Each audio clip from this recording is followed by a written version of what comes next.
Hola, ¿qué tal? ¿Cómo están? Mi nombre es Sebastián Kardemil-Muchnik y les doy la bienvenida a este nuevo curso sobre la comedia. ¿Sí? Vamos a dedicar estas 4 clases a la comedia, al humor, a la risa, todo lo que tiene que ver con el género. Vamos a dedicar la clase número 1 y la clase número 2 a la literatura de ficción, a las novelas y por supuesto también al teatro, ya que gran parte de lo que es la literatura humorística, digamos, se concentra en el teatro, en la escritura teatral, en la dramaturgia teatral.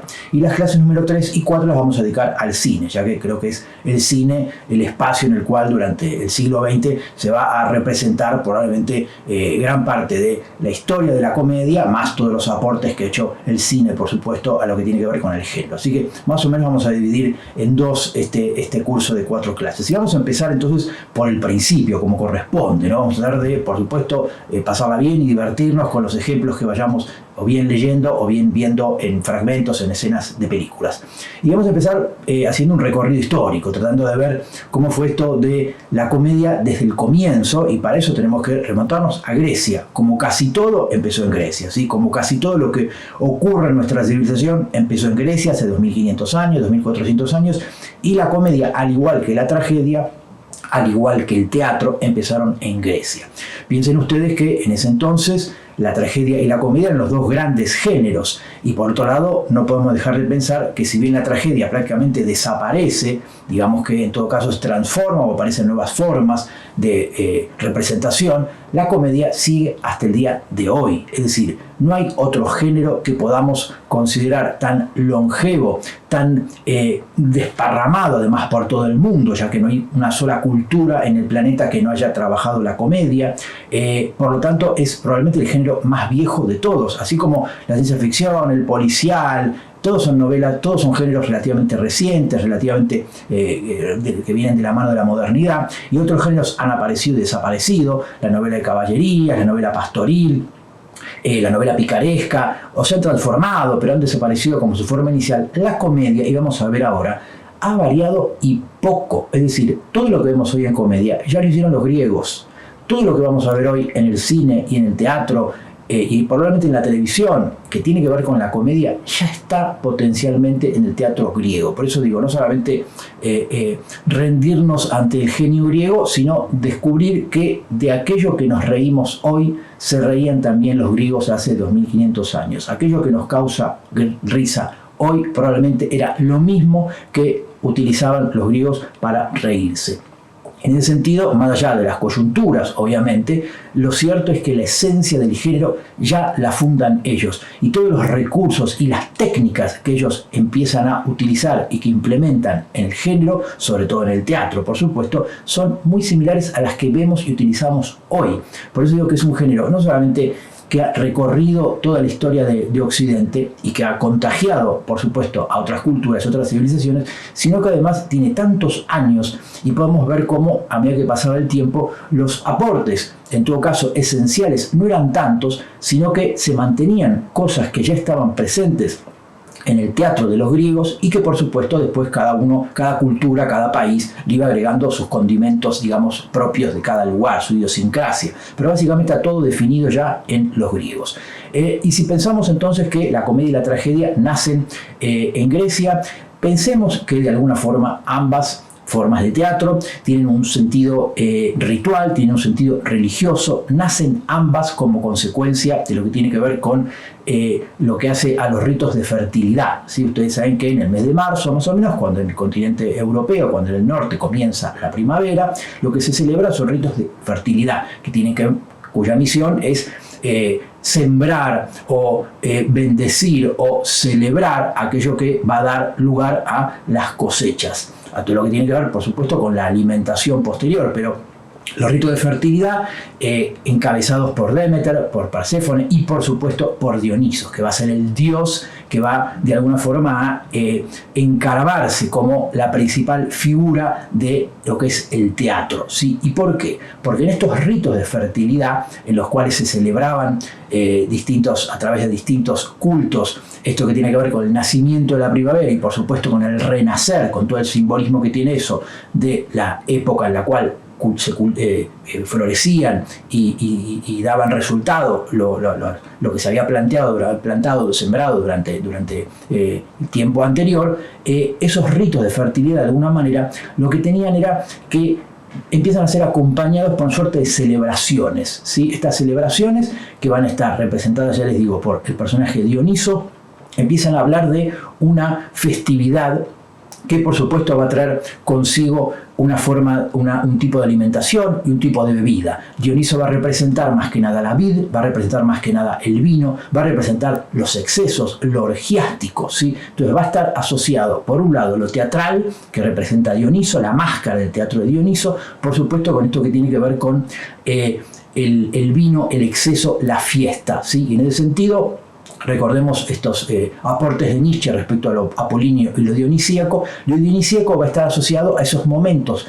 del año en los cuales las personas se transforman, pasan a ser otras, pierden los papeles y se invierten los roles, ¿sí? Los de clases bajas juegan con las clases altas, se burlan, se ríen de las clases altas y se produce esa inversión que después por supuesto se va a transformar en el carnaval, ¿sí? Pero de alguna forma esto ya está en los ritos dionisíacos y que por supuesto la gente celebraba. Y esa celebración va a traer aparejada, por un lado, la tragedia, que va a tener por supuesto un fin en el cual se van a celebrar las hazañas de los grandes héroes, se van a celebrar las hazañas de los personajes, digamos, altos, reyes, nobles y guerreros, y la comedia va a ir para el otro lado. La comedia se va a ocupar del vulgo, de las partes, digamos, escondidas, ocultas de las personas, ¿sí? Las bajas pasiones, se va a encargar de celebrar aquello que de alguna forma la tragedia jamás haría. Son como dos maneras opuestas de entender la vida. La tragedia tiene un final triste, terrible, la comedia tiene un final feliz,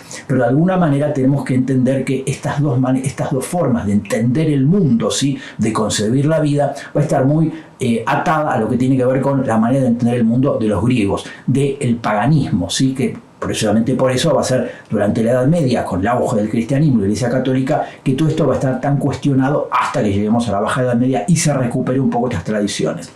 Es cierto que los griegos, en estas celebraciones paganas, en las cuales piensen ustedes que se desfilaba con un gran falo, ¿sí? Para celebrar estos ritos de fertilidad, en los cuales se cantaba, se insultaba a los poderosos, entonces la comedia va a venir atada en un comienzo a lo que tiene que ver con la burla del poderoso.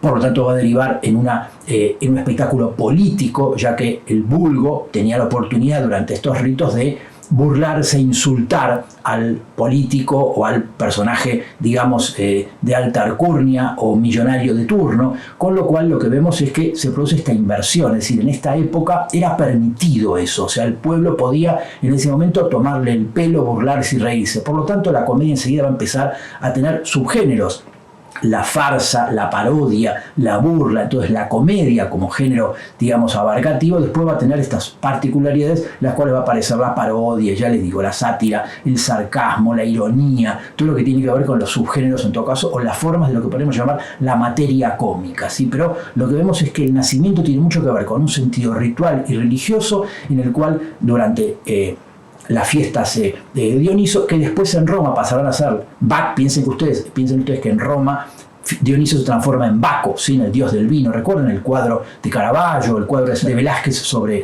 Baco. Lo que vemos es que Dioniso se transforma en Baco, y por supuesto las fiestas báquicas, es decir, las bacanales romanas, palabra que todavía seguimos utilizando, las bacanales, hacen honor a esto que tiene que ver con estas fiestas en las cuales se come y se bebe, y por supuesto viene la borrachera, vienen los excesos, y de alguna forma viene esa celebración. Durante ese tiempo el pueblo tiene la posibilidad y la oportunidad de ser otro, de asumir una máscara, de representar, de invertir roles, y esto va a estar muy asociado a la comedia, ya que la comedia va a tratar de eso. La comedia se va a burlar del poderoso, la comedia va a tomarle el pelo al que tiene más, a la clase alta, al rey, al clero, al poderoso. Eso va a ser la venganza del pueblo, digamos, por sobre los nobles y los ricos. En tanto la tragedia es lo opuesto. La tragedia es precisamente las grandes acciones, el honor, todo lo que tiene que ver con los valores que están muy asociados a el poder, digamos.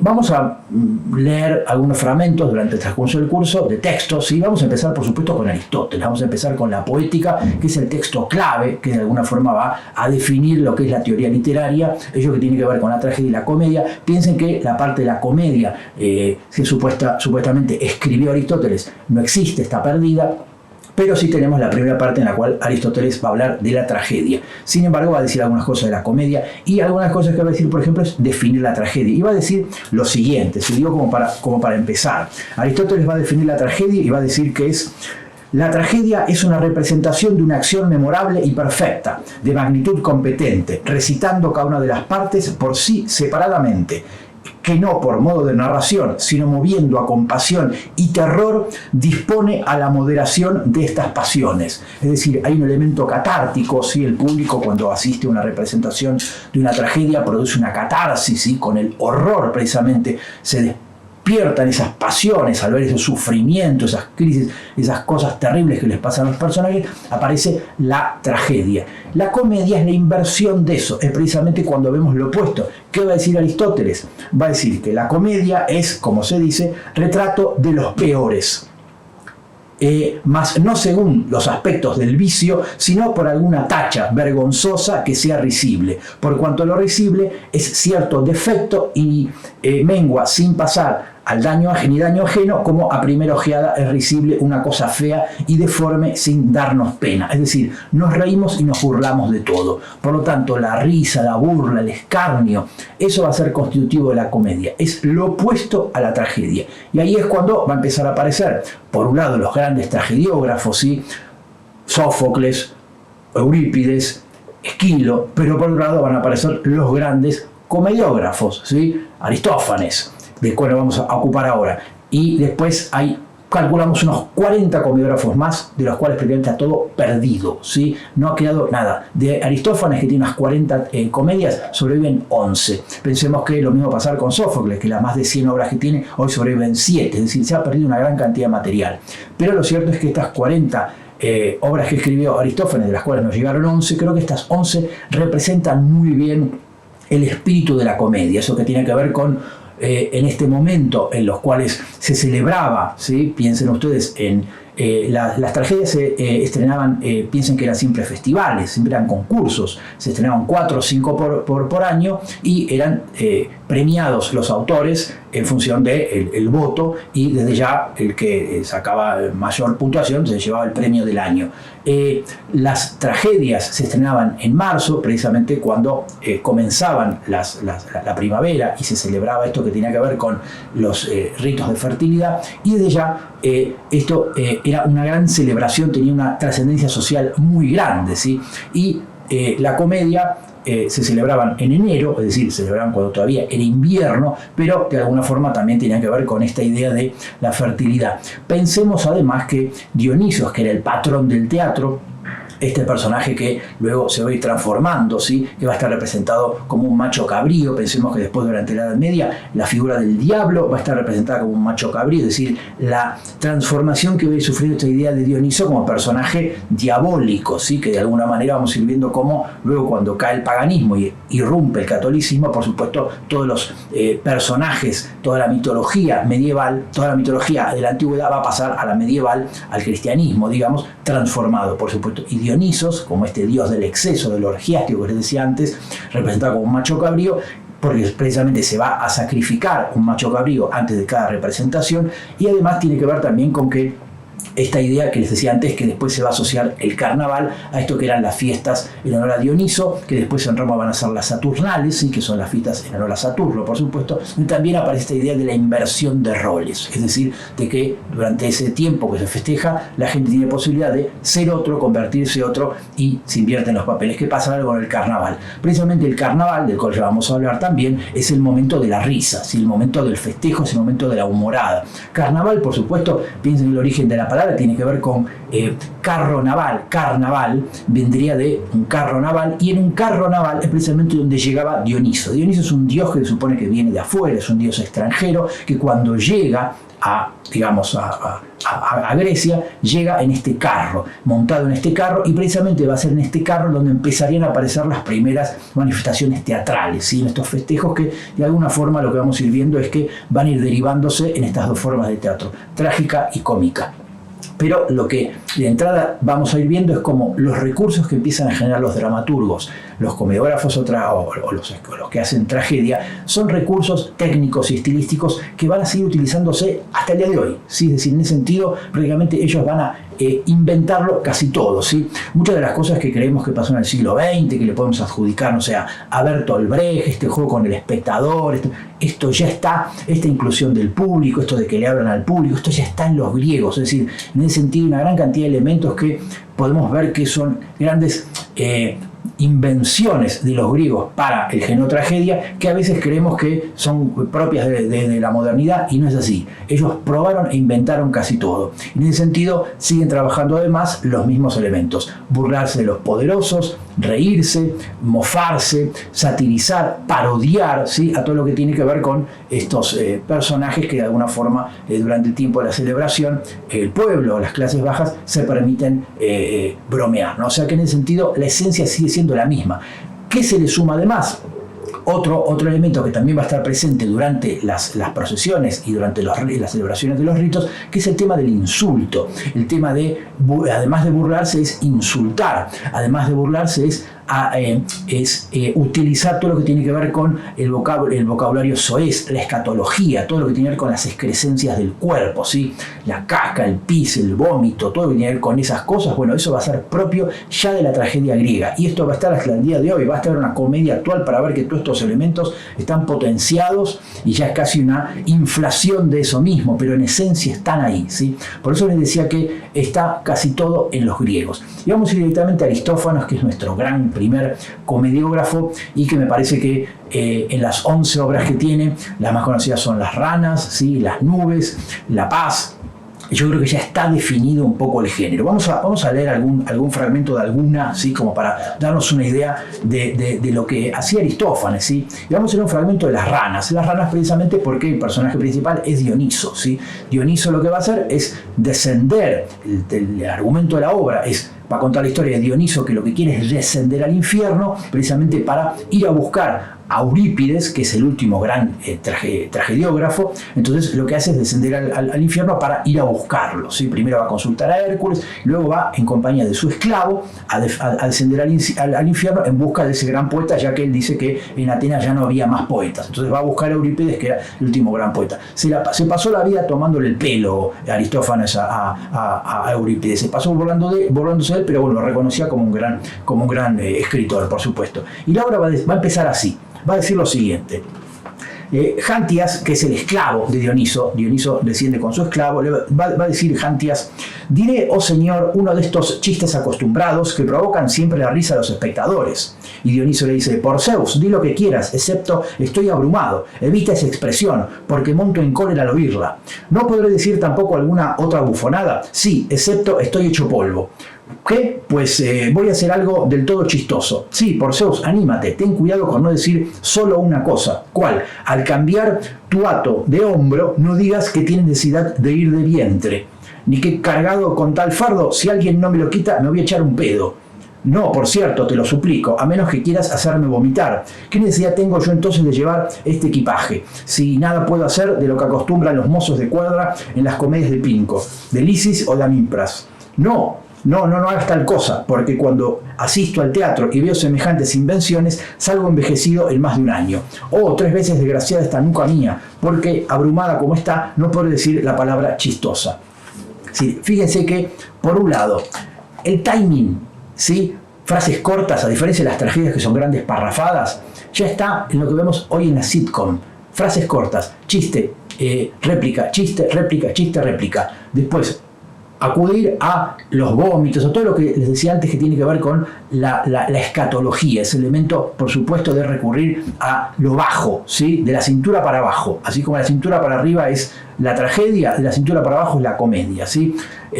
Entonces ahí es cuando la comedia va desde un principio a utilizar este tipo de cosas. Entonces ya tenemos un contenido que tiene que ver con cuáles son los recursos de la comedia desde ya, y después unas formas en las cuales la comedia se define como, en ese sentido, fundamental el ritmo, ¿sí? El timing, lo que tiene que ver con que los chistes sean uno detrás de otro y de alguna forma aparezca este espíritu bofonesco, este espíritu burlón. Por eso digo que ya de entrada vemos cómo la comedia empieza a marcar un estilo, unas formas y unos elementos que por supuesto ya van a estar en lo que vamos a ver después con el paso del tiempo. Aristófanes, en el sentido, por eso decía, va a ser clave, ¿sí? Estamos hablando de un escritor que va a fundar de alguna forma este género y que por supuesto lo que va a venir después va a ser reelaboraciones sobre esto, pero Aristófanes se nos aparece como el primer gran comediógrafo de la historia, ¿sí? ¿Quién va a venir después? Pensemos que después, en lo que es Grecia, uno de los grandes nombres después va a ser Menandro. Va a fundar lo que se conoce como la nueva comedia, ¿sí? Es decir, un tipo de comedia que va a ser la que después va a influir en gran medida no solamente a lo que va a aparecer después en el teatro en la Baja Edad Media y por supuesto en el Renacimiento, a Shakespeare en el sentido va a tener también una línea por ese lado, sino que va a influir muchísimo en el teatro romano, en el teatro que se va a hacer en Roma, sobre todo a Plauto, que es el más conocido de los comediógrafos romanos. Piense que Roma, que toma mucho de Grecia, va a tomar, no va a tomar la tragedia, sino que va a tomar la comedia, sobre todo a través de las comedias de Plauto, que tal vez es el más conocido, y es cuando tenemos una continuidad. Pero Plauto se va a basar más en Menandro, ¿sí?, que en Aristófanes. Aristófanes va a ser recuperado más que nada en el siglo XX, ¿sí? A través de esto que mencionaba antes, que tiene que ver con los recursos de lo cómico, ¿sí? De qué elementos utilizar. Pero en ese sentido van a ser los romanos, y ya les digo, sobre todo la figura de Plauto, quien más va a influir en la comedia que va a desarrollarse después. Pero ¿qué es lo que va a pasar también en Roma? ¿Qué va a pasar además de la comedia en su forma, digamos, dramaturgia, en su forma teatral? Va a aparecer también en prosa, va a aparecer algo así como una protonovela, en la cual vamos a empezar a ver que el humor ya empieza a contagiar también lo que tiene que ver con la escritura en prosa. Un gran ejemplo sería Luciano de Samosata, así que es uno de los primeros escritores romanos que va a trabajar lo cómico. También vemos elementos cómicos, si quieren, Ovidio en las Metamorfosis o en Apuleyo en el Asno de Oro, hay elementos cómicos, pero yo creo que tal vez el texto que tal vez me parece que sea más representativo de esa época es el Satiricón de Petronio, que es tal vez el texto, digamos, más gracioso, si se quiere. Por supuesto, Satiricón es una sátira, ¿sí? Fellini hizo la película, pueden ver por ahí, en la cual lo que hace es adaptar el Satiricón, pero yo creo que el Satiricón es tal vez, en ese sentido me parece la que mejor ha sobrevivido al paso del tiempo, ¿sí? Vamos a leer un fragmento, les voy a leer un fragmento de Satiricón para que vean un poco cómo es el tipo de comicidad que va a manejar Petronio, sobre todo teniendo en cuenta esto que es los tipos de humor que va a ir cultivando. Y por supuesto, al ser una sátira, lo que va a hacer es satirizar las costumbres romanas de esa época. Piensen que estamos en el siglo I, reinado de Nerón aproximadamente, cuando Petronio lo que va a hacer es burlarse de alguna forma, satirizar esas costumbres, entre comillas, de los nobles, a través de unos personajes que representan las clases bajas y por supuesto van a tener todos los vicios posibles, ¿sí? Por ejemplo, ¿qué va a decir el Satiricón? Vamos a ver un fragmento, una escena que transcurre durante un banquete, un gran banquete, que lo da un personaje que se llama Trimalción. Trimalción va a ser el nombre que años después, siglos después, va a querer Scott Fitzgerald llamar a su novela El Gran Gatsby. Antes de llamarse El Gran Gatsby, se va a llamar Trimalción. De hecho, hay ediciones en las cuales se llama Trimalción, que es la primera edición.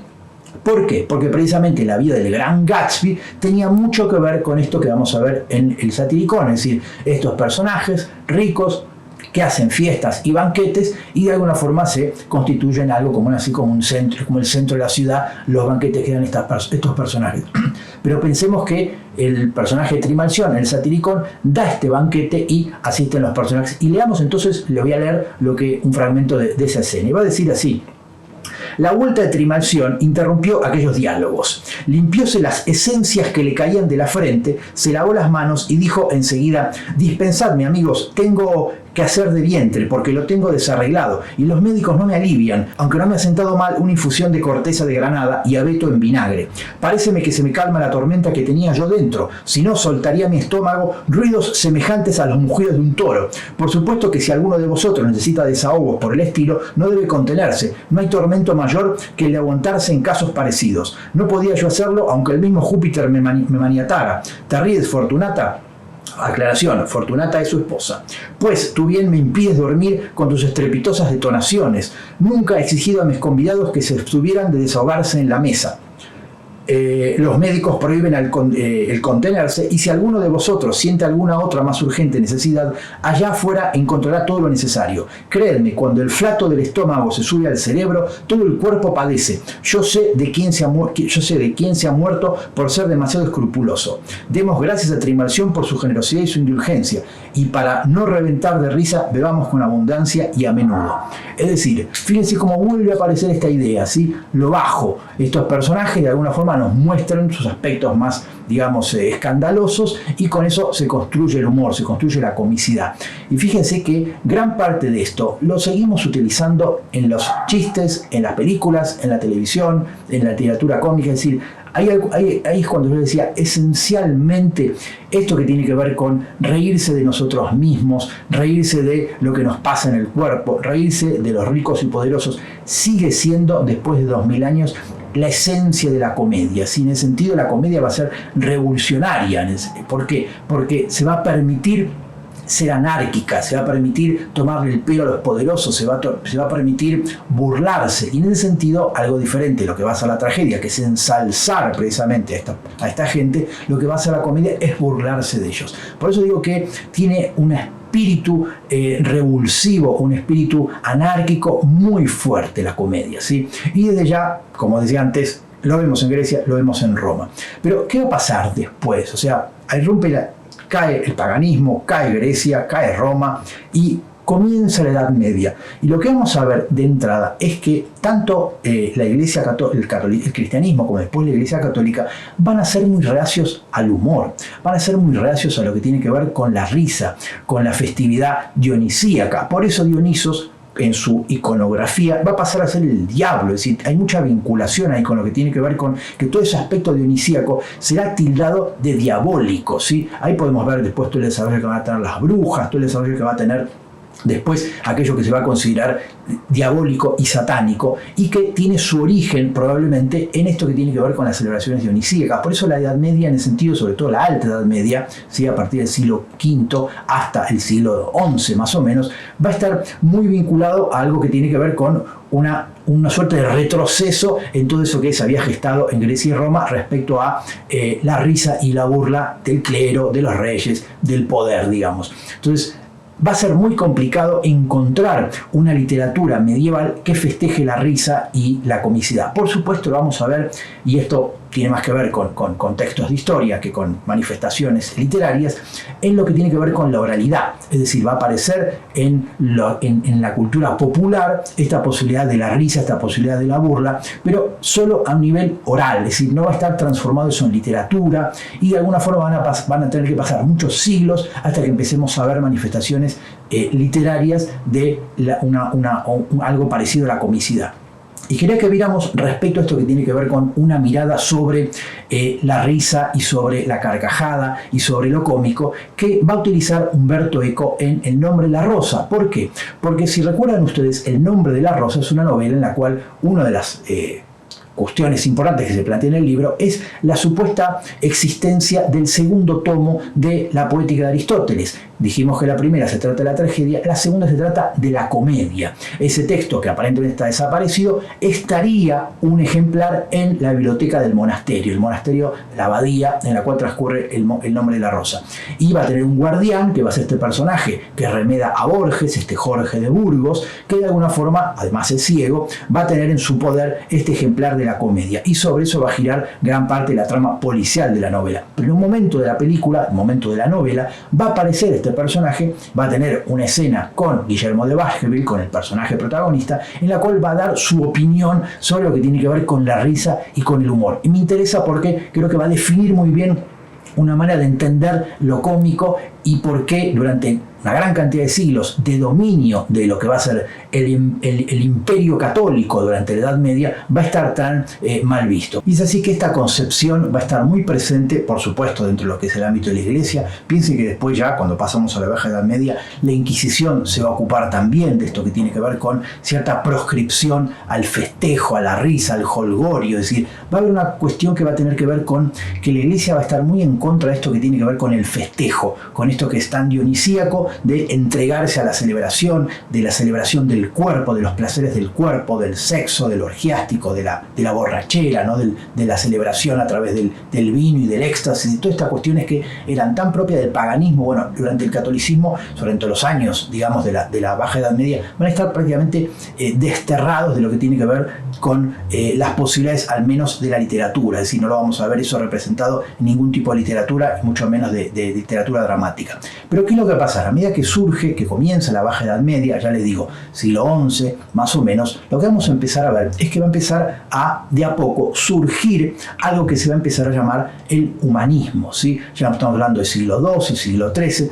Por un lado, tenemos que pienso yo, en función de lo que uno empieza a ver respecto a lo que los historiadores plantean, que cierto agotamiento, cierta crisis de lo que tiene que ver con el ideal católico va a empezar a ser mella. Entonces empiezan a aparecer una serie de personajes. Pensemos que en ese entonces tal vez los más conocidos sean en Italia los grandes poetas, ¿sí? Por un lado Dante, a través de la Divina Comedia, pero también Ariosto con el Orlando Furioso, o Petrarca, o Boccaccio, que es el que vamos a ver hoy, que son los grandes poetas humanistas, es decir, los que van a marcar el paso de la Edad Media al Renacimiento, precisamente porque son los que van a empezar a poner en el centro de la obra no a Dios, sino al hombre. Es decir, vamos a pasar del teocentrismo al antropocentrismo. Pasamos de la visión medieval en la cual Dios es el centro de todo a una suerte de crisis de ese modelo, así como el paganismo hizo su crisis en su momento y surge el cristianismo, digamos, tirando por el suelo a lo que es el ideal pagano. El paganismo empieza a resurgir, ciertos elementos del paganismo, ciertos elementos de la cultura grecorromana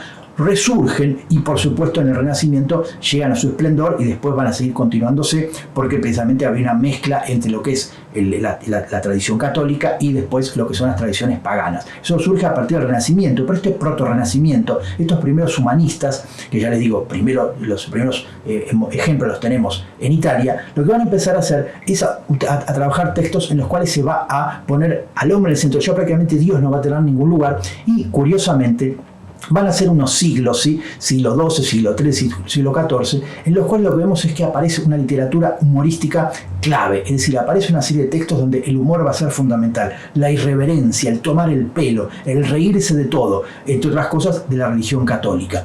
Y precisamente piensen que es cuando la Iglesia va a ponerse más firme a través de la Inquisición, comienza en el siglo XI, pero por lo tanto lo que vemos es que hay una pugna ahí entre un modelo, que lo vamos a ver en la literatura, ya les digo, a partir, por ejemplo, del Decamerón de Boccaccio, siglo XIV, 1300, en el cual ya empiezan a aparecer estos elementos en los cuales no solamente el ser humano es el centro y Dios ya prácticamente ocupa un lugar secundario, sino que se van a empezar a burlar precisamente de los curas, de los párrocos, de los sacerdotes, de las monjas.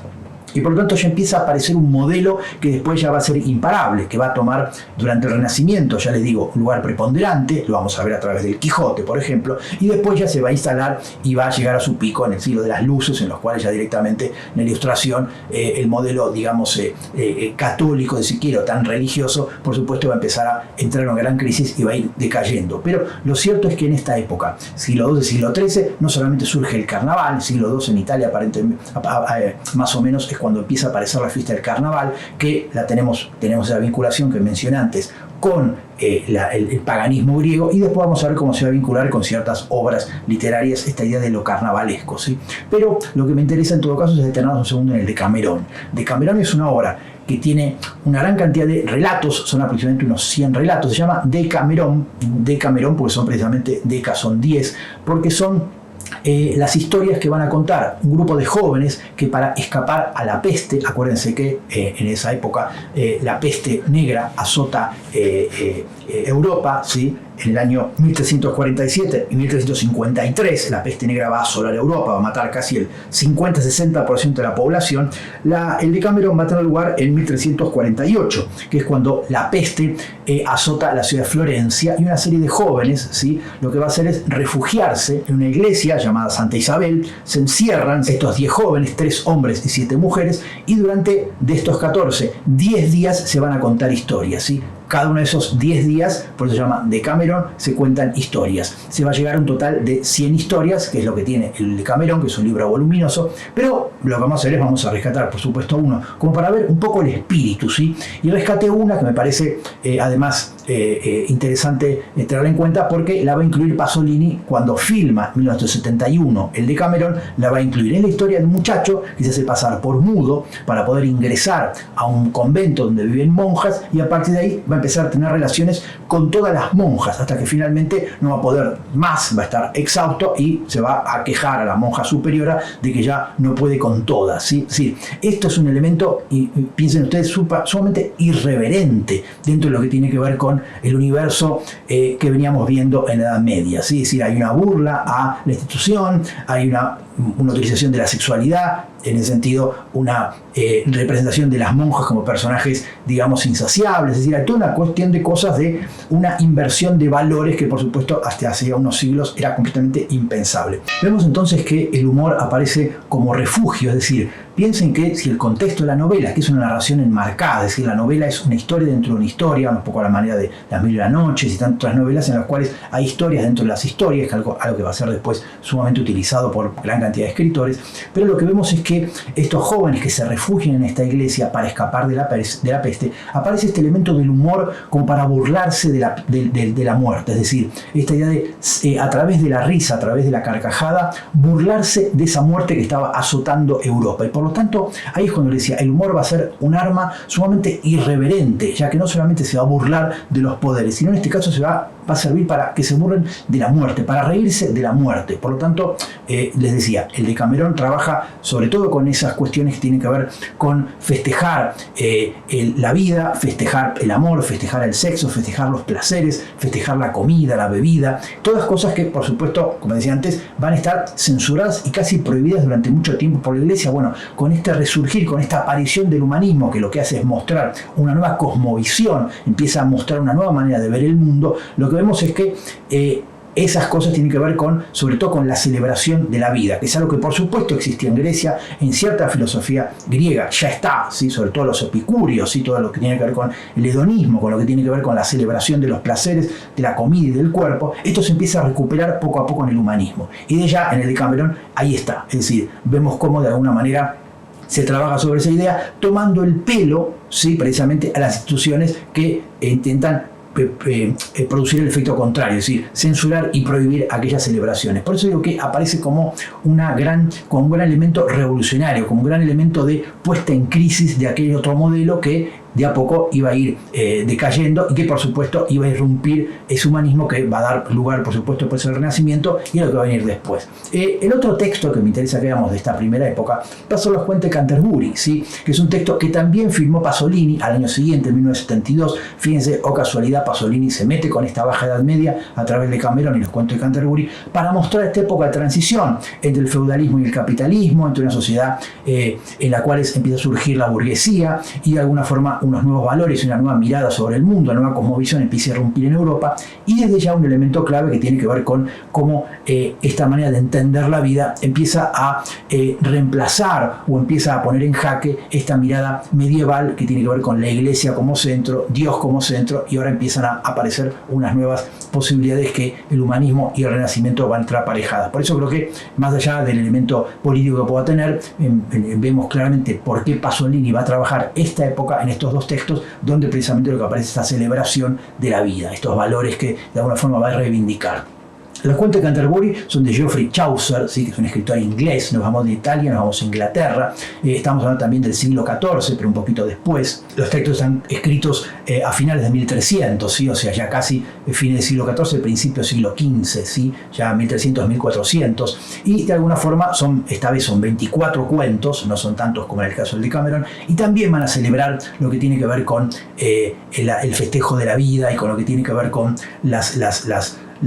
los momentos en los cuales los seres humanos podían disfrutar y no estar tan pendientes y atados a lo que tiene que ver con una mirada tan religiosa o tan propia de la iglesia por sobre eso, sobre el mundo. Esa idea del control, esa idea de una iglesia que sobrevolaba la vida de las personas. Bueno, en estos textos empieza a aparecer esta idea contraria, así que los seres humanos empiezan a adueñarse un poco, empiezan a tomar un poco las riendas de su vida y de alguna forma desafían a estos poderes. Quería que viéramos un pedacito, en todo caso, de los cuentos de Canterbury, la película de Pasolini, para darnos una idea tal vez complementaria, o en todo caso nos ayuda a construir junto con el Decameron, de esto que es lo que estaba pasando en este caso en Inglaterra. Y fíjense que en el sentido, no solamente Chaucer, sino por supuesto Pasolini, ya empieza esta idea de tomar el pelo, ¿sí? Esta idea de, además, la irrupción de lo grotesco, de empezar a trabajar con elementos que van a empezar a definir esta otra posibilidad de la comicidad, que es lo grotesco, que es algo que nos va a acompañar, por supuesto, también hasta el día de hoy, ¿sí? Pero por eso, fíjense que va pasando el tiempo, la Edad Media va dejando lugar a esta corriente humanista que, por supuesto, después va a confluir en el romanticismo, en el Renacimiento, que empieza a tener el humor como un elemento fundamental, por ese elemento de irreverencia. Es decir, el humor es una herramienta poderosísima de, en este caso, artistas o también, como decía antes, de la cultura popular, para burlarse de los otros, para burlarse de los poderosos. El siguiente texto que quería que nos detuviéramos, que me parece un texto también capital, es Gargantúa y Pantagruel, ¿sí? Que es un texto de François Rabelais. Nos vamos ahora a Francia, ¿sí? Nos vamos al año 1532 y 1564, que son básicamente los años en los cuales Rabelais compone Gargantúa y Pantagruel, que son 5 libros. Primero va a escribir Pantagruel, después va a escribir Gargantúa, que es el padre de Pantagruel, y luego va a continuar con 3 tomos más de las historias de Pantagruel. Gargantúa y Pantagruel son 2 gigantes, bonachones, buenos, pero que de alguna forma con sus torpezas van a cometer una serie de desastres que por supuesto van a estar aparejados, incluso muertes y demás. Pero va a ser una celebración de lo escatológico, no solamente de lo grotesco, sino de una gran cantidad de humor que va a estar muy ligado a lo que tiene que ver con el cuerpo, ¿sí? Con los excesos de la comida y de la bebida y todo lo que tiene que ver con esto que veníamos viendo, pero llevado a un punto extremo. Pensemos que Rabelais, personaje curiosísimo, del cual no se sabe tanto, se sabe que era un monje, se sabe que era un astrólogo, se sabe que no solamente se tomó un poco el pelo al mismo, sino que fue un personaje sumamente erudito. Es decir, Gargantúa y Pantagruel tal vez lo que tiene, que es un libro no de fácil lectura, es un libro lleno de citas, de una gran erudición que se remite a la Biblia, se remite a los clásicos griegos. Hay que leerlo con unas buenas notas porque si no es difícil seguirlo, y no es una lectura tan fácil como puede ser el de Decameron, los cuentos de Canterbury. Por lo tanto, digo, si quieren acometer aunque sea la lectura de Pantagruel, del primero, aconsejo una buena versión, precisamente porque si no uno se pierde, y la verdad que más allá de los momentos de aventura, digamos, el resto se hace tal vez un poco más complejo leer porque está lleno, ya les digo, de cosas muy eruditas. En el sentido, ya les digo, Rabelais fue un tipo que dedicó su vida al estudio y en ese sentido se nota en su libro, y la verdad es que hace que no sea un texto precisamente popular. Pero pensemos que la palabra Pantagruel, lo pantagruélico, sí va a pasar a formar parte del léxico popular. Es decir, todo el mundo sabe hoy lo que es un banquete pantagruélico. Sin embargo, tal vez perdimos la idea de dónde viene eso, o en todo caso tenemos una vaga idea, y lo cierto es que no solamente es un gran libro de una gran comicidad, es un libro genial en el sentido, es un libro que inventa, es un libro fundacional de una cantidad de cosas que me parece que lo convierte en uno de los grandes clásicos de la literatura, no solamente francesa, sino mundial. Vamos a hablar un fragmento, ¿sí? Que le hablarles el comienzo de Gargantúa y Pantagruel. Vamos a leer, en todo caso, de Pantagruel, el comienzo, para que se den una idea más o menos por dónde va el texto. Y dice lo siguiente, ¿sí? Capítulo 1. Del origen y antigüedad del gran Pantagruel. No será cosa inútil ni ociosa, visto que tiempo tenemos, rememorarnos la fuente primera y origen de la que nació el bueno de Pantagruel. Pues observo que todos los buenos historiógrafos así han actuado en sus crónicas, no solo los árabes, bárbaros y latinos, sino también los griegos y los gentiles, que fueron sempiternos bebedores. Pero del mismo modo que Noé, el santo varón, al que tan obligados y agradecidos estamos porque nos plantó la vid, de donde nos viene este nectario delicioso, precioso, celeste, gozoso y divino licor, al que llamamos morapio, se dejó burlar, así de burlar al beberlo, si está hablando del vino, obviamente, pues ignoraba que la gran virtud y el poder del mismo, igualmente los hombres y las mujeres de aquel tiempo, comían con gran placer esa fruta bella y gorda, pero les sobrevivieron accidentes muy diversos, pues a todos les produjo una muy horrible hinchazón, aunque no a todos en el mismo sitio. Otros, sin embargo, crecían en estatura, y de ellos proceden los gigantes, y de los gigantes procede Pantagruel. Acá va a enumerar la genealogía de Pantagruel, ¿sí? Que engendró a Erix, inventor del juego de los cubiletes, que engendró, como hace la Biblia, ¿sí? Que engendró a Briacio, que tenía 100 manos, que engendró a Gárbara, que tenía el inventor de la costumbre de empinar el codo, que engendró a Ofoto, al que le quedó una nariz extraordinariamente hermosa de tanto beber del barril, que engendró a Gemagog, inventor de los zapatos puntiagudos, que engendró a Anac, que fue un gran experto en curar la sarna de las manos, que engendró a Morgante, primero en este mundo en jugar a los dados con antiparras, que engendró a Papamoscas, primero en inventar el ahumar las lenguas de buey en la chimenea, que engendró a Gallofo, que tenía los cojones de álamo y la picha de cerval, que engendró a Palurdín, que engendró a Pocapicha, que engendró al noble Pantagruel. Mi señor, ¿lo habéis entendido bien? Entonces echaos un buen trago de vino sin bautizar, pues si no lo queréis, yo tampoco. Gargantúa, va a decir, a la edad de 484 años, engendró a su hijo Pantagruel, en su mujer, llamada Bocaberta, hija del rey de los amonautas en Utopía, quien murió al traerlo al mundo, porque el niño era tan extremadamente grandote y gordinflón que no pudo venir a la luz sin asfixiar a su madre.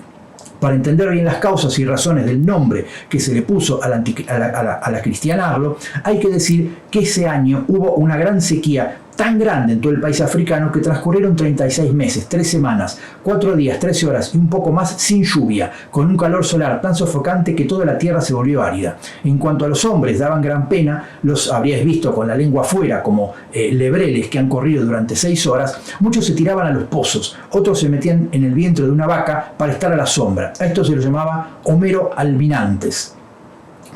Como ese mismo día nació Pantagruel, su padre le puso este nombre, ya que Panta en griego quiere decir todo y Gruel en lengua agarena alterado, queriendo dar a entender que a la hora de su nacimiento el mundo estaba todo alterado, y viendo su espíritu de profecía que un día dominaría a los alterados, ese precisamente fue el nombre que le puso. Pues cuando su madre Bocaberta lo estaba trayendo al mundo y las comadronas esperaban para recibirlo, primero salieron de su vientre 68 arrieros tirando cada uno del ronzal de un mulo totalmente cargado de sal, tras lo cual salieron 9 dromedarios cargados con jamones y lenguas de buey ahumadas, 7 camellos cargados de pequeñas anguilas saladas, luego 25 carretadas de puerros, ajos, cebollas y cebollinos, lo que espantó mucho a las comadronas. Pero algunos dijeron: buenas provisiones tenemos, bebíamos parcamente, no a la tudesca, es buena señal, son aguijones del vino. Y mientras ellos correteaban entre sí sobre estas menudencias, he aquí que salió Pantagruel, todo velludo como un oso, por lo que dijo una de ellas con espíritu profético: ha nacido con pelo en pecho, hará cosas extraordinarias, si vive cumplirá muchos años. ¿Sí? Sí. Veamos que Gargantúa y Pantagruel ya es esta celebración de la comida y de la bebida, estos gigantes buenos, por supuesto, pero que se la pasan cometiendo tonterías. Es decir, en un momento, no sé, Pantagruel va a París, se pone a hacer pis y claro, esto inunda la ciudad, empiezan a aparecer muertos por todos lados, pero bueno, lo hizo con buena intención. Tenía en su muela viviendo a varios campesinos, por ejemplo, son unos gigantes, por momentos son monstruosos y por momentos tienen unos tamaños más asequibles. Es decir, hay una gran cantidad de elementos grotescos, hay una gran cantidad de elementos que hacen hablar de algo que continuamente lo que va a estar haciendo es siendo irreverente, utilizando un humor escatológico, utilizando el cuerpo para burlarse de él y por supuesto para reírse de todo lo que sale y entra en ese cuerpo. Hay un célebre libro del crítico ruso Mikhail Bakhtin, que se llama La cultura del Renacimiento, es un análisis de Pantagruel, donde va a relacionar a Rabelais con lo que tiene que ver con el carnaval, que es esta fiesta que yo mencionaba antes, que es una fiesta que irrumpe, ya les digo, en Europa, es una fiesta que tiene este origen pagano y que empieza en Italia en el siglo II y después se va a repartir por todo el mundo, incluso hasta el día de hoy, por supuesto, que tiene que ver con esta fiesta que se celebra 40 días después, ¿sí? Pensemos que 40 días después, el carnaval es en febrero, 40 días después se celebra la Semana Santa, esta cuaresma, este miércoles de ceniza, todo este elemento, toda esta simbología cristiana que va a tener al principio. Lo cierto es que el carnaval va a ser el momento en el cual, como pasó con el Decamerón, si esta celebración de la muerte en el carnaval lo que hace es esta celebración, esta inversión de roles, esta mascarada, esta representación, este elemento que después va a ser tan propio del barroco, es decir, la máscara, la idea de ser otros, la idea de convertirse durante un tiempo en otro, este elemento que va a tener que ver con lo carnavalesco, con utilizar una máscara para ser otro. El pobre ese día puede ser un rey, el mendigo puede ese día convertirse en un noble, el esclavo ese día puede ser un gran señor. Entonces el carnaval es la inversión de roles sociales y por supuesto aparece todo este elemento vinculado a la celebración a través de la comida y de la bebida, es decir, lo festivo, lo orgiástico, lo que decíamos antes era tan propio del paganismo que lo va a recuperar. Por eso hay algo ahí en el carnaval que va a ser fundamental, por supuesto después la simbología religiosa la va a perder, el carnaval va a atravesar toda Europa y después va a llegar al resto del mundo. Pensemos si no lo que es el carnaval hoy en Río, en Brasil y otros países donde se celebra realmente la fiesta del carnaval. Va a tener un montón de manifestaciones de lo carnavalesco en la literatura, en la pintura. Pensemos en los cuadros de Ensor, de James Ensor, el pintor que va a representar el carnaval tantas veces. Digo, hay una gran cantidad de elementos asociados a lo carnavalesco que Bakhtin lo que va a hacer es precisamente hablar de la cultura popular y de esa manera de reírse y burlarse de los poderes. Ahí es cuando Gargantúa y Pantagruel creo que va a ser clave porque son unos textos donde esto se va a llevar a su máxima expresión, ¿sí? Por lo tanto, ahí es cuando mencionaba esta idea de el poder del humor, el poder anárquico, en todo caso, de la risa. Nuestra próxima parada, o en todo caso como para seguir avanzando, desde ya va a ser lo que empieza a pasar ya estamos hablando del Renacimiento, lo que empieza a pasar con las primeras manifestaciones un poquito después del Renacimiento, que va a ser en el Barroco, que va a ser por un lado el teatro del siglo de oro español, por otro lado el teatro isabelino, y dentro del teatro isabelino Shakespeare, y dentro de lo que es el siglo de oro español Cervantes y el Quijote. Por supuesto son las dos grandes muestras y manifestaciones, me parece, de lo humorístico de la comedia, teniendo en cuenta las comedias de Shakespeare y por supuesto teniendo en cuenta algunas comedias y algunas obras de Cervantes, pero sobre todo el Quijote. Vamos a empezar en todo caso con Shakespeare.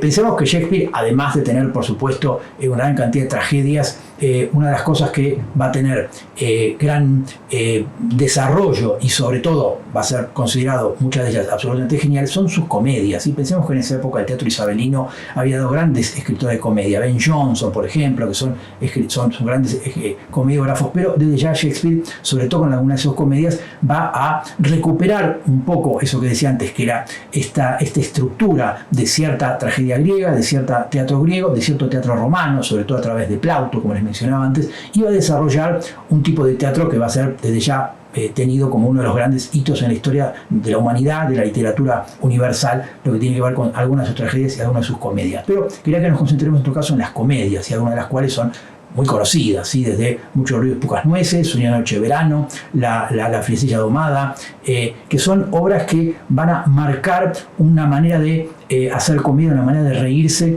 van a marcar una manera de relacionarse con el público, van a marcar algo que tiene que ver con ese humanismo de Shakespeare. Esta idea que va a trabajar mucho Harold Bloom, que tiene que ver con esta idea de que los personajes de Shakespeare se escuchan a sí mismos, se ven a sí mismos mientras pasa el tiempo y son conscientes de lo que les va ocurriendo durante el transcurso de la obra. Es decir, son humanos en su concepción más moderna, se entienden a sí mismos como seres humanos con todos los elementos que la modernidad, por supuesto, va a ser constitutiva. Es decir, de que a través de las obras de Shakespeare los personajes cambian, evolucionan, transforman, y en esa transformación tiene mucho que ver con el hecho de ser conscientes de muchas cosas que les van pasando durante las obras. Esto lo vamos a ver, por supuesto, mucho en sus tragedias, en Hamlet sobre todo, pero lo vamos a ver también en sus comedias.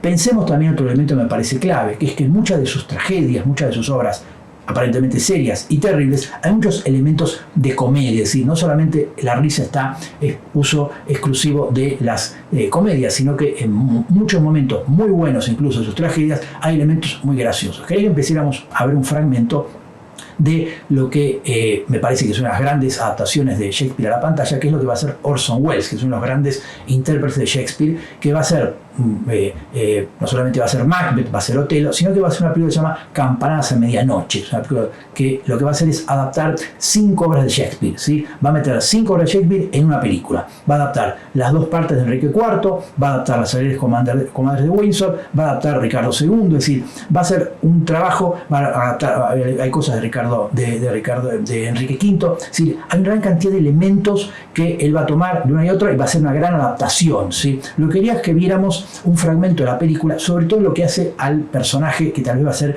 el gran personaje cómico de Shakespeare, que es Sir John Falstaff, que es tal vez uno de los grandes personajes de la literatura, un personaje, si se quiere, pantagruélico, es decir, un personaje que come, que bebe, que va con prostitutas, que celebra, que la pasa bien, ¿sí? Que es un personaje que vive de jodas, una especie de bribón, que de alguna forma pasa sus días siempre holgazaneando, ¿sí? Relacionándose con todo tipo de personajes marginales, delincuentes, y él incluso es una especie de gran bribón, ya les digo. Y es así que si tenemos en cuenta esto que tiene que ver con cómo Shakespeare maneja el humor en las tragedias y en las comedias, lo que vamos a ir viendo es que la irrupción de elementos cómicos en las tragedias por momento va a hacer que estas escenas de tragedia sean tan desopilantes como muchas de sus comedias propiamente dichas, ¿sí? Por eso les decía, quería que viéramos un ejemplo de cómo trabaja dentro de obras aparentemente trágicas o más dramáticas un elemento cómico como es lo que hace Falstaff, que en ese sentido lo que vieron es que el personaje Falstaff, que es un gran mentiroso además, lo que hace es planear este robo, ¿sí? Asaltar a estos personajes junto al príncipe Hall y otros más, y después por supuesto cuando a su vez es asaltado, luego cuando cuenta que en realidad fue asaltado por un montón de personas y sabemos nosotros que fue asaltado simplemente por 2, es decir, es un gran mentiroso, es un gran vividor, es un gran, en ese sentido, personaje que vive la vida excesivamente. Por eso les decía que va a recuperar estos elementos de Gargantúa y Pantagruel, estos elementos que habíamos visto en cierta comedia griega incluso, que tiene que ver con cómo esta tradición, ¿sí? De cierta manera de hacer humor va a rescatar o va a trabajar siempre con los mismos elementos, ¿sí? Que de alguna forma este elemento anárquico, este elemento revulsivo que va a tener desde el punto de vista social la comedia, y lo va a tener hasta el día de hoy, hasta el siglo XX, cuando veamos el cine, cuando veamos a los hermanos Marx, vamos a ver que eso sigue estando ese elemento propio de la comedia característico, que es dar vuelta a todo, ¿sí? Poner todo patas para arriba. Por eso digo que en ese sentido es cuando la comedia se va a hacer una herramienta tan potente, ¿sí? De lucha contra los poderes, contra de alguna forma las autoridades, contra los poderes sobre todo opresivos y demás. Pero bueno, Shakespeare en el sentido, ya les digo, tiene una gran cantidad de comedias que van a trabajar precisamente esta manera de entender el mundo, en la cual los seres humanos ya están, me parece, en un nivel diferente, no digo ni mejor o peor, sino diferente al medieval, y ya en las comedias lo que vemos es una gran lucha entre hombres y mujeres, sobre todo lo que tiene que ver con la institución del matrimonio, ¿sí? Lo que tiene que ver con las maneras de entender ya la mujer completamente distintas a las medievales, por supuesto con el lugar de la mujer en la sociedad, pensemos en la Filicilla domada, o después lo que tiene que ver con la institución del matrimonio, pensemos en Una noche de verano, entre otras cosas que va a transcurrir, por ejemplo, en la noche de San Juan, en el solsticio de verano, lo que marca el paso de la primavera al verano en Europa, que es nuestro solsticio de invierno, que por supuesto tiene también este elemento del cambio de la inversión de los roles. La noche de San Juan, que es la noche más corta del año en Europa, lo que va a tener es también, al igual que el carnaval, esta idea de que se invierten los roles, que es lo que va a pasar precisamente en la obra en Sueño de verano, cuando los personajes se transforman en otros y pueden durante esa noche ser otros y vivir a través de la representación, elemento tan barroco. Pensemos que estamos en el barroco, es decir, en este momento en el cual después del Renacimiento viene lo barroco, y estos elementos característicos y constitutivos del barroco tienen aparejados esta idea de la representación, de lo especular, ¿sí? De todo lo que tiene que ver con la representación, con lo que tiene que ver con la conciencia del autor de que está haciendo una obra dentro de la obra, que el personaje de alguna forma es consciente de que es un personaje, todos elementos tan propios del barroco que por supuesto después van a tener una tradición larguísima que va a llegar hasta el siglo XX, pero que van a inaugurarse en el barroco. Y va a ser precisamente el barroco también donde se va a desarrollar más que nada En España, ya decía antes, por un lado Cervantes, de ya con el Quijote, que vamos a hablar ahora, pero de ya lo que tiene que ver con la novela picaresca, que es otra de las formas del humor, el personaje del pícaro, el personaje que le toma el pelo a los demás, el vividor, que tanto va a influir después en la literatura argentina. Pensemos sin ir más lejos en Roberto Arlt, o sea, cómo la picaresca va a influir muchísimo a la literatura que va a venir después, y en Argentina el personaje del pícaro va a tener tanta importancia. Y de ella es una de las formas del humor, ¿sí? La picaresca que va a estar representada sobre todo en España, pongamos por El Lazarillo de Tormes y sobre todo por Quevedo, por El Buscón, que es la gran novela de Quevedo sobre un pícaro, ¿sí? En ese sentido, digo, se pueden leer El Buscón, una novela cortita, precisamente habla de un gran pícaro, un personaje que es un gran pícaro, El Buscón, ¿sí? Lo que hace es buscarse la vida, pero que son los representantes de lo que es la picaresca, que es este género que ya les digo, obviamente como tal está terminado, pero que dio lugar a su vez a distintas metamorfosis y transformaciones que yo creo que en cierta manera sigue hasta el día de hoy. Pero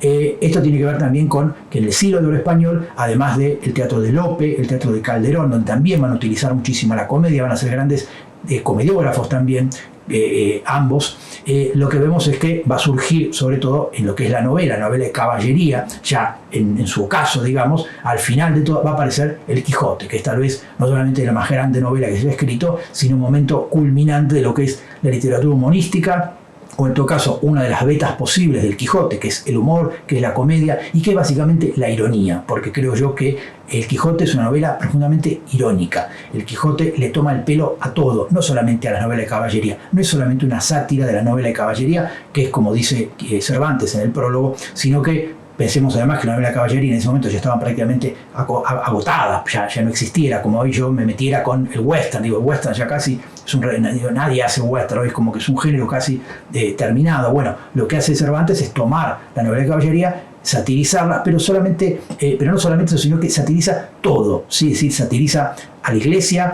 No hay una novela en la cual se apaleen tantos clérigos y tantos curas como en el Quijote. Se la pasan apaleando clérigos, se la pasan pegándole a los curas. Es decir, en ese sentido es una novela que uno se pregunta, piensen que en la Inquisición ya estaba ahí, cómo no lo quemaron a Cervantes, ¿no? Teniendo en cuenta que la iglesia queda siempre mal parada. El personaje del cura, sí, al igual que el barbero, digamos, pero bueno, el personaje del cura tiene un montón de episodios en los cuales queda como un payaso. Por eso digo que es muy reverente para con la iglesia, es muy reverente para con el poder en general. Es decir, el Quijote no perdona a nada ni a nadie, ni al mismo personaje del Quijote. Digo, de alguna forma lo que está claro es que hay una gran crítica respecto al idealismo, que es lo que va a hacer Cervantes, es decir, es una gran crítica al idealismo el Quijote, y en ese sentido van a caer en la volteada, por eso decía, toda la sociedad de su tiempo. Por eso creo que en ese sentido la comedia, el uso del humor permite cosas que tal vez el drama y la tragedia no permiten, ¿sí? Yo a través del humor me puedo reír de cosas que tal vez no podría hacerlo a través de la utilización del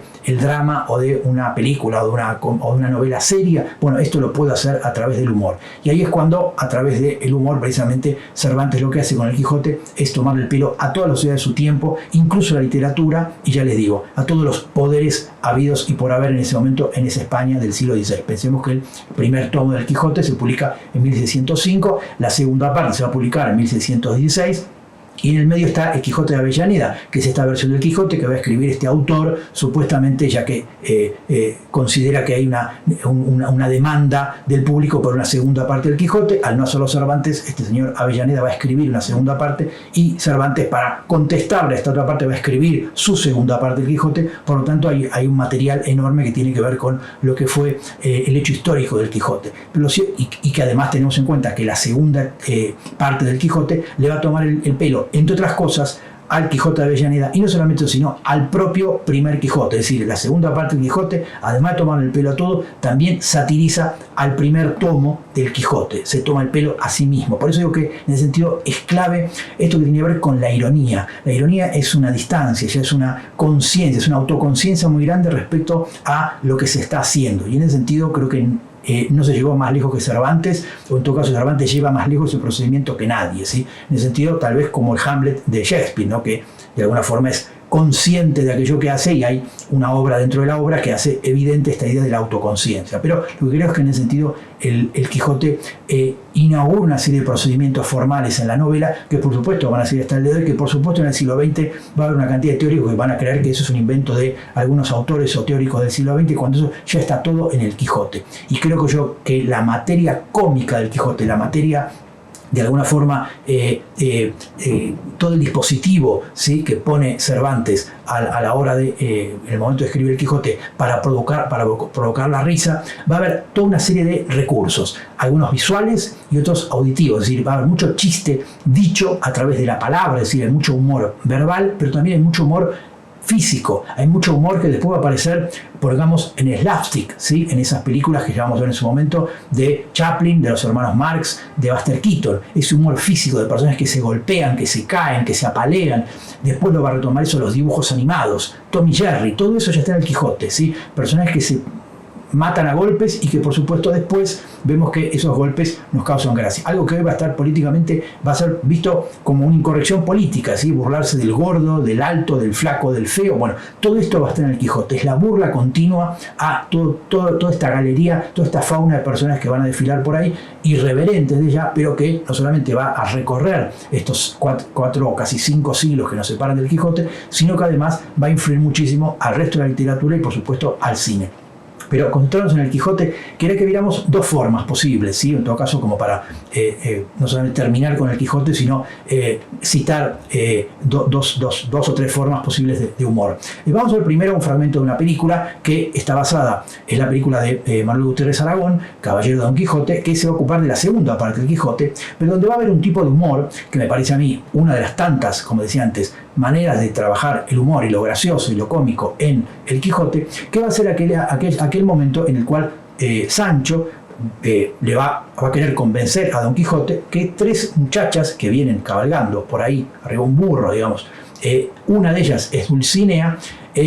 Don Quijote no le va a creer cuando se acerca, descubre que efectivamente esa muchacha no es Dulcinea, pero como había pasado antes con los molinos, que es que Don Quijote confunde a los molinos con gigantes, en este caso va a pasar al revés, es decir, Don Quijote no cae en la ilusión que lo quiere hacer víctima Sancho, es decir, Sancho le dice, mira, ahí viene Dulcinea, y Don Quijote no le cree y evidentemente se invierte esa relación y después va a ser Quijote que tenga la razón. Este episodio lo va a analizar Auerbach en su libro Mímesis, libro sobre teoría literaria, recomiendo, es un libro que se consigue fácilmente, va a hacer un análisis de esta escena, precisamente un capítulo que se llama La princesa encantada, porque no solamente juega con esta idea de la inversión, es decir, aquello que habíamos visto con los molinos, aquí es invertido, y es Don Quijote quien se da cuenta de que lo quieren engañar, en todo caso que él ve la realidad y Sancho quiere hacerle ver una ilusión, una representación, sino que después aparece este elemento para rematar, como decía antes, esto de que Quijote dice que esto ha sido víctima de un encantamiento, es decir, aparece esta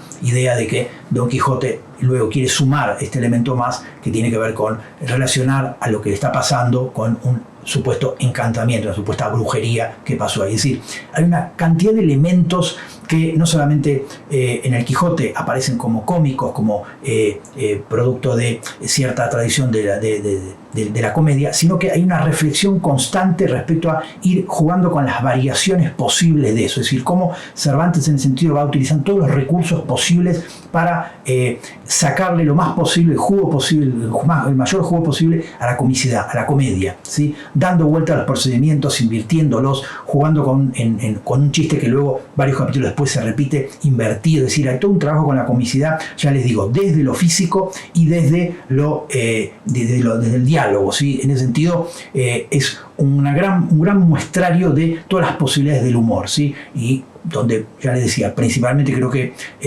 lo que se prioriza es la ironía, lo que se prioriza es la sátira, esa burla constante a todos y a todo, no deja títere con cabeza, y que por supuesto me parece que ahí es cuando podemos ver en el Quijote una muestra de todas las posibilidades del humor que, ya les digo, la mayoría vemos que todavía se siguen utilizando, o que en todo caso muchas de las cosas que vemos actualmente podrían llegar a tener un origen posible en el Quijote, o cómo ese material del Quijote sigue dando lugar para un humorismo que se sigue actualmente trabajando, ¿no? Quería que en todo caso darles un fragmento ahora del Quijote con otro tipo de humor, ese humor tal vez más físico, más escatológico, más asqueroso si quiere, ¿sí? Esas cosas que de alguna forma, como les decía antes, tal vez tengan cierta influencia, o en todo caso Cervantes Cervantes podemos pensar que podría tener ciertos puntos en común con Gargantúa y Pantagruel, lo que tiene que ver con cierto uso de las asquerosidades, ¿sí? Desde episodios en los cuales los personajes se vomitan el uno al otro, si hay un momento en el cual Sancho vomita sobre Don Quijote vuelve a vomitar sobre Sancho, digo, está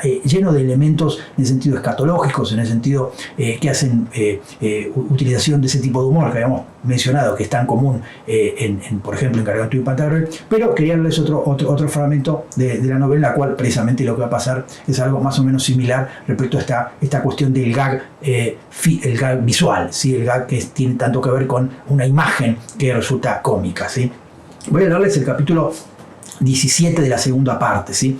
Y cuenta la historia de Sancho, que va a comprar unos requesones. El requesón es la ricota, ¿sí? Va a comprar unos requesones y los esconde en el casco de Don Quijote. No tiene lugar donde, y los esconde en el casco de Don Quijote. Pero ¿qué pasa? Que después Don Quijote va y se pone el casco, ¿sí? Entonces, ¿qué va a pasar? Va a decir que volviéndose a Sancho, le pidió la celada, ¿sí? La cual, como no tuvo lugar, el lugar de donde sacar los requesones, le fue forzoso dársela como estaba, tomó la Don Quijote y sin que se echase de ver lo que dentro venía, con toda prisa se la encajó en la cabeza, y como los requesones se apretaron y exprimieron, comenzó a correr el suero por todo el rostro y las barbas de Don Quijote, de lo que recibió tal susto que le dijo a Sancho: ¿qué será esto, Sancho? Que parece que se me ablandan los sesos.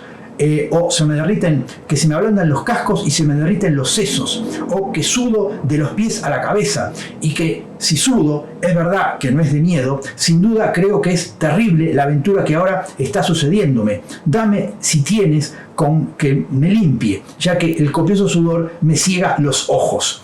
Cayó Sancho y diole un paño, y dio, por supuesto, gracias a Dios, de que su señor no hubiera caído en el caso. Es decir, fíjense que hay un gag visual, es decir, Don Quijote y la ricota que se le exprime en el casco y le chorrea la cara, y Don Quijote que cree que se exprimió los sesos. Digo, que es este humor tan visual, tan gag, es lo que después vamos a ver que va a aprovechar tanto el cine. El slapstick, la comedia, este elemento visual tan propio de la comedia cinematográfica, que es hacer uso de este humor que es, ya les digo, visual, ¿no? Además de, por supuesto, los diálogos. Por eso creo que en el sentido el Quijote va a ser fundamental en un trabajo con la comicidad, con cierto uso de humor, con cierta modernidad en el humor. Si piensen que también el humor tiene mucho que ver con que a veces hay ciertos chistes, cierta manera de reírse que pasa de moda, pero surgen otras. Pero esencialmente yo creo que hay algo que va a estar en el Quijote, y por eso el Quijote sigue siendo un clásico. El Quijote sigue leyéndose y la gente sigue riendo del Quijote. Se sigue filmando, sigue representando una y otra vez, porque sigue produciendo risa, sigue acompañándonos después de casi 5 siglos esta idea de lo gracioso y el humor visto como lo vio Cervantes en la España de su tiempo, una España casi medieval, pero que mucho de su humor, muchos de sus chistes siguen siendo perfectamente actuales en ese sentido. Y ya les digo, han dado además lugar a una tradición de humor que me parece que se sigue cultivando y que tiene su origen, su raíz en el Quijote, ¿sí? Esta idea de personaje de Sancho y Don Quijote dándose réplicas y jugando con las palabras y jugando con el lenguaje, este elemento oral que tiene también el Quijote, ya les digo, va a ser muy actual y va a ser cultivado por autores literarios, por autores cinematográficos actuales. Por lo tanto, en ese sentido, el Quijote sigue siendo un libro terrible y asombrosamente actual. Bueno, terminamos hoy acá. Vamos a continuar la semana que viene también con literatura, ¿sí? En la segunda clase vamos a trabajar literatura, pero ya más moderna, en todo caso del siglo XVIII, siglo XIX, y sobre todo vamos a concentrarnos en el siglo XX como para ver un poco las formas de la literatura de humor y de comedia en el siglo XX. Así que nos vemos la próxima. Espero que esta pequeña introducción sobre los orígenes de la comedia les haya resultado provechosa e interesante. Nos vemos la próxima. Que tengan una buena semana. Chao.